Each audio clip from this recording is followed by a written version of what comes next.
BRS के working सदर KTR ने कहा कि इख्तियार किसी के पास हमेशा नहीं रहता और इंतखाबात के वक्त अवाम को उलझन में नहीं आना चाहिए। उन्होंने कहा कि तलवार किसी और को देकर मुझसे जंग लड़वाना चाहते हो, ये कैसी कहानी है, और पार्टी कारकुनों से सवाल किया कि हालात पर गौर करें। तेलंगाना भवन में इजलास से खिताब करते हुए केटीआर ने कहा कि नई हुकूमत को वक्त देना चाहिए और बेसब्री का मुजाहरा नहीं करना चाहिए।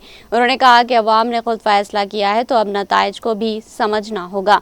केटीआर ने साबिक वज़ीर आला केसीआर की पॉलिसियों का दिफा करते हुए कहा कि किसानों के लिए रैतु बंधु जैसी स्कीमें बगैर वादों के नाफिज की गई। उन्होंने दावा किया कि 11 किस्तों में 73,000 करोड़ रुपये किसानों के खातों में जमा कराए गए।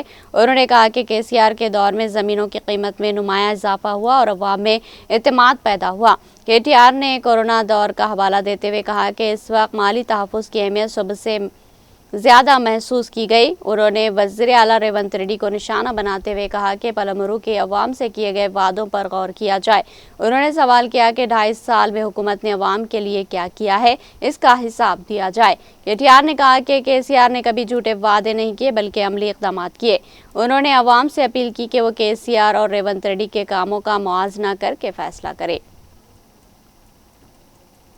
ఈ మధ్యన ముఖ్యమంత్రి గారు అంటున్నాడు డైలాగ్, కొత్త డైలాగ్ నేర్చుకున్నాడు, నేను మారిన మనిషిని. మారిపోయిందంట, కరెక్టే, మారిపోయినావు.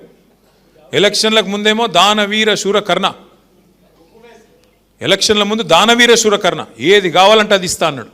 ఇప్పుడు కుంభకర్ణ, లేస్తలేడు, మారిపోయిండు మనిషి, ఎగ్దమ్ మారిపోయిండు. ఎలక్షన్లకు ముందేమో పాలమూరు బిడ్డ, ఇప్పుడు పాలమూరు ప్రాజెక్టును పట్టించుకోని బిడ్డ. ఎందుకు మరి నువ్వు ముఖ్యమంత్రిగా ఉండి ఏం లాభం ఈ రాష్ట్రానికి? నీ నాగర్ కర్నూల్లో నీ పాలమూరులో ఇలా రైతులు రోడ్డుకి ధర్నా చేస్తుంటే సిగ్గనిపిస్తలేదా? బాధ అనిపిస్తలేదా? గురుకుల పాఠశాలలు మేము బ్రహ్మాండంగా నడిపితే ఆనాడు ఇవాళ 140 మంది పిల్లలు చచ్చిపోయినారు గురుకులాల్లో ఈ రేవంత్ రెడ్డి వచ్చినాక. సిగ్గనిపిస్తలేదా? కరెంట్ ఇయ్యలేకపోతున్నావు, సిగ్గనిపిస్తలేదా? రైతు బంధు పడతలేదు, సిగ్గనిపిస్తలేదా? రైతుల ధాన్యం ఇవాళ రోడ్ల మీద తడిచి రైతులు ఏడుస్తుంటే బాధ అనిపిస్తలేదా? ఇంకా ఆయన అంటున్నాడు, మేము తిడుతుంటేనంట ఇట్లా విమర్శ చేస్తుంటే ప్రజల పక్షాన ఆయనకు మా తిట్లు వింటుంటే ఆయనకు సాడిస్టిక్ ప్లెజర్ వస్తుందంట, పైశాచిక ఆనందం వస్తుందంట. ఏమనాలి ఆయనని? మేము ఇంకా ఏమనాలో కూడా అర్థం కావట్లేదు.